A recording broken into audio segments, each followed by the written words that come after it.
wrong. This is your team. I'm an Eagles guy, but that is maddening. Why? That's not what we wanted to see.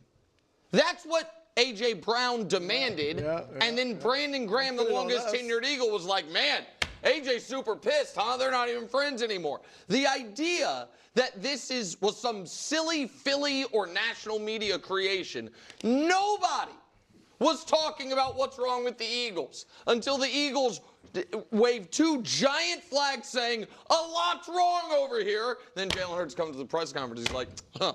What, is that what you guys wanted? I don't know, man. Ask AJ and BG. So, listen, I agree with a lot of what Bruce said earlier about the Eagles, what their resume is, how good of a team they are, all of it. But that I thought this, smug, you media dopes thing, and I don't really care when people attack the media, but I just would appreciate if it wasn't gaslighting. We didn't start the fire, so to speak. Your own teammate did, and then your other teammate went on the record of being like, oh, yeah, that's a big problem over there. We just reacted to it. Yeah, so I thought that was crazy. He should have walked into the locker room at the end of the game and said, is this what you guys want? Exactly right. And maybe he did. Right. Now, I will say, so I agree with a lot of what you said. What I will say, though, is this. When it comes to the Eagles, and Nick has stolen them from me because I knew they'd be great. I knew they'd win the division. I didn't pick them to get out of the NFC, though. But this is the second time that the media has overblown. We were saying months ago, not we, you guys and some others, that Nick Sirianni and Jalen Hurts were at odds and couldn't get along. And it was, there's no repairing that relationship. And then people felt the same way about A.J. Brown and Jalen Hurts just last week. And I'm saying we don't always see what is going. Just because two guys, coach-player, player-player, have an argument, have a disagreement on the field, on the sideline, in the locker room, it doesn't mean that they hate each other. And it doesn't mean, this has been a pet peeve of mine since I've been covering pro sports. Because a lot of media, if two guys have an argument, they think they are mortal enemies for the rest of their careers. And it's not always the case. I think most often it's not the case. You can speak to this better than me, Greg. But I just think there's an overreaction. And when they did the kid and play dance, I mean, okay, that's putting it in the face of the media. But I just think I believed more what Sirianni said about, look, I see these guys praying before games. I see these guys eating lunch together. I believe that more than they hate each other now.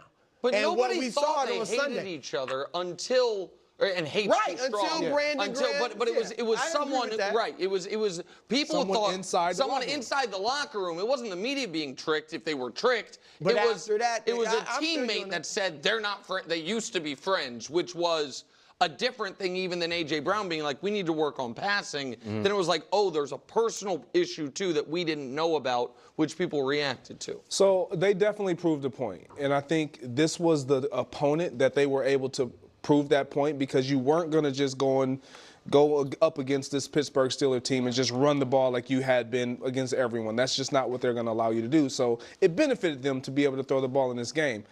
However, there's something that's still underlining here, because at the beginning of the season, when they acquired Saquon Barkley, we were all like, okay, this is going to be exciting. At least you were, and I was too, not as much as you. But there was one thing that I thought that could be a problem, and that was A.J. Brown, because it wouldn't be enough balls to go around. And if there was a person that was going to have an issue, it would be A.J. Brown. Now, you're on a 10-game winning streak, and everybody always expects everyone to just get along and just go with the flow. And that's just not how it works when you are a high, valuable player like A.J. Brown. He wants to be a part of what's going on. And so what he voiced last week was just how he's been feeling when he's not involved in the offense. It's not that he's not excited that they're winning, that he wasn't excited that we're having success, but it's like, man, I just want to be more of a part of what we're doing. And so I felt like yesterday. You think it's going to be a problem? I still think it's going to be somewhat an issue, because it's not an if, because who they are is a running first team. And Jalen Hurts has subscribed to that identity. And It's benefited them. Okay. Oh my God, why are we still having the wrong conversations? Also, first off, Nick Wright talking about gaslighting people has got to be one of the funniest things ever. When he is the king of that in terms of his takes with Josh Allen, Patrick Mahomes, the Bills, the Chiefs, the Eagles. I mean, just name every single team. Name every single team. Okay, so that's insanity. I get the point that he's making actually, because he's saying, "Is this what you all wanted to see?" And the reality is he's talking about to the media and fans. Nobody was worrying about that or questioning it until A.J. Brown said what he said, and then Brandon Graham.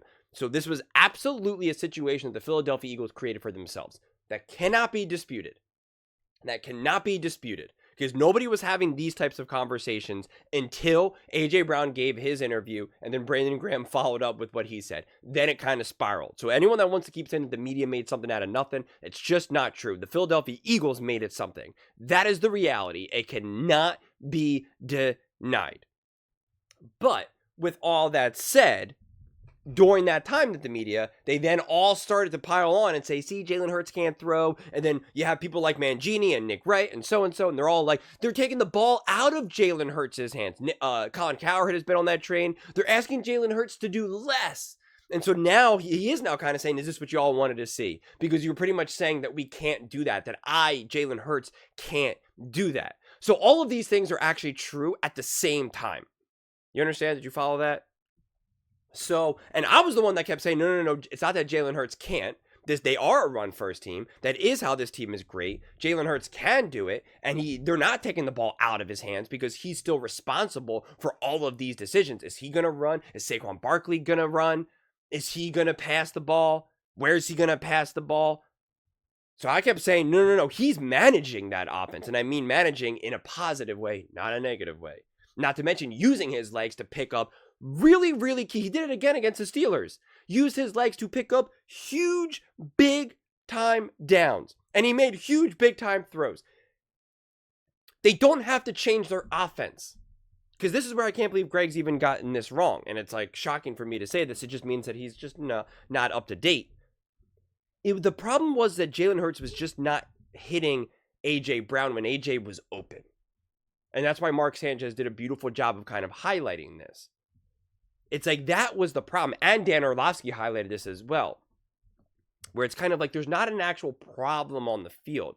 There was a couple missed opportunities with Jalen and AJ that just, unfortunately, that's the way it happens sometimes. You just can't throw a perfect ball or a perfect route every single time. So it's just, a game of inches. Not to mention there was a couple times that Jalen Hurts was just not letting it rip. And it was trying to figure out, well, why? What's going on? And when you have AJ one-on-one, you got to make sure to do that. And I do think that probably Hurts and Kellen Moore, even for that matter, probably lost sight of that a little bit because they were winning. They were establishing the run. The run was dominant. And things just kind of get away from you. And I think actually the way how this season unfolded was mainly because AJ Brown went down. And then Devontae went down and Dallas Goedert went down. And they really needed to rely on the run game. They were trying to get the pass going, but it just was not working because they didn't have the weapons. Okay? And now they're trying to get that going. And now even the team itself goes up to Sirianni and says, we want to run the ball more. That is what happened. They had a meeting and they said, we want to run the ball more. They ran the ball more. They started winning big. And they started winning consistently. And then A.J. Brown gets healthy again and comes back. Devontae comes back. Now Dallas Goedert's back to being down, obviously. But now it's like, hey, we're winning. We're letting this be the way how we want to run this offense. And hey, man, everything's all good. But then A.J. Brown's kind of like, yo, well, listen, one, I'm not even getting the ball as much as I would like. And two, there's times that I'm open. And dude, when I got one-on-one, you got to throw the ball to me. Like, what are we doing here? And I think it's just easy to kind of lose sight of that. It's like when you're in a relationship with someone and they're just really, really nice. You just know that they're always going to have your back. And sometimes you kind of rely on that more than you should. And you go, you know what? I took this for granted. I know you're always there for me. I know anytime I call you, you pick up. I didn't realize I was kind of taking that for granted a little bit. I was relying on that a little bit too much, and I apologize. I gotta give back a little bit more than I should. I gotta leave the room open for you to call me in the middle of the night, and I need to hear some of your problems. What are some of your problems? Every time I call you, I just talk for 2 hours about my problems. I recognize that you got problems too. Let's hear it. And it's just an easy thing to do. That's anyone who's been in a relationship knows that. It's all about that balance. And so this just got a little bit unbalanced, but not in a way that needs to fundamentally change their offense or their identity. But people were saying, this is why he says this is what y'all wanted to say. You had people on this show pretty much say that Jalen Hurts can't do this. You had people saying that on all the shows, that Jalen Hurts isn't that type of quarterback, that he's not that dude. Now, you don't want this to be your game plan every single game, having him throw the ball 30-plus pass attempts a game, because I don't like that for any quarterback, really, especially for a team like this that has Saquon Barkley, a great O-line, Gainwell balling. You have all these other mouths to feed. But even now we're saying, oh, now that Saquon's here, AJ has a problem. No, AJ also got injured and missed games. And you know what? That haunts you. That is tough.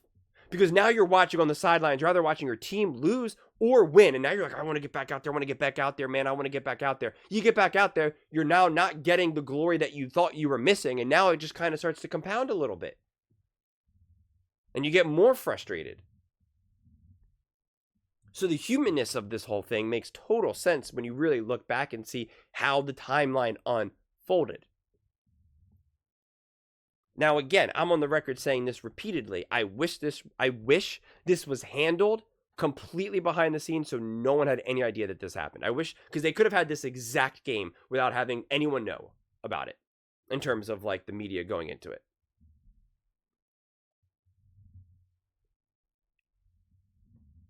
But yeah, it makes sense that when you have an offense going like this and when you have the passing game going like this as well, you're going to feel good about it.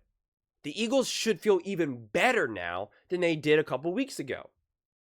Seeing this passing game work, knowing that when they need to do it, they got it.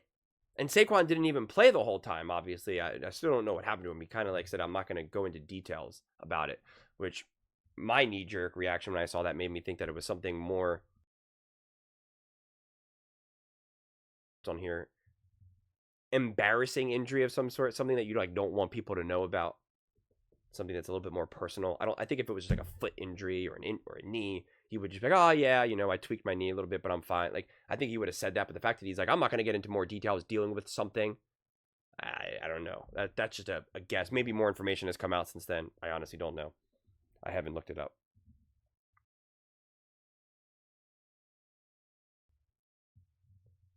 But this is so funny.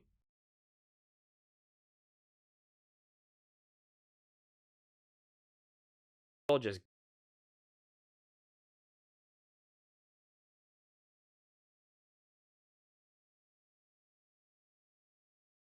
to the other teams, to the other defensive coordinators, that they can win in any way. You need Saquon to rip off 200 yards. They can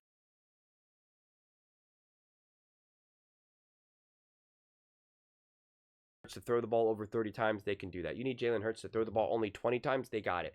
You need Jalen Hurts to sit in the pocket and throw, he can do it. You need Jalen Hurts to rip off 8, 9, 10 runs himself and pick up 50, 60 yards, he can do it. You need that defense to step up and make the Pittsburgh Steelers look like they've never played a game of football before in their lives, they can do it. The Eagles showed that they can win and play at an elite high level every single step of this game, every single stage, every single level.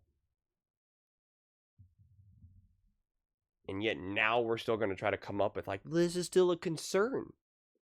No, it's not. You know what was a concern? When the 49ers tried to fix their issues and force the ball to Debo. How'd that work out for them? That's right, not good. Not good. AJ actually stepped up and caught the ball. Had big plays. And they still didn't abandon. They actually still schemed guys open. They didn't just do nothing but AJ. They were working in Calcaterra. They were working in Devontae. They went to a backup tight end first play of the game. That's awesome. That's awesome. That's letting everyone know, yeah, what's up. They hit AJ, and then they went to Devontae. Then they went to Saquon. Then they went to Gainwell. They spread it all around. And it wasn't even their perfect game with a bunch of turnovers. But still a big game nonetheless.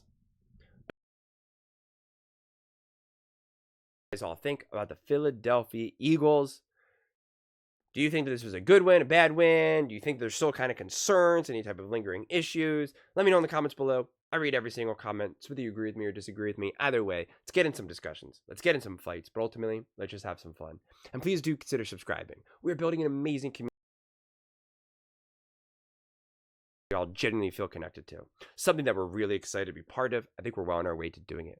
Please don't forget to give this video a thumbs up, as it really does help with the visibility and the algorithm.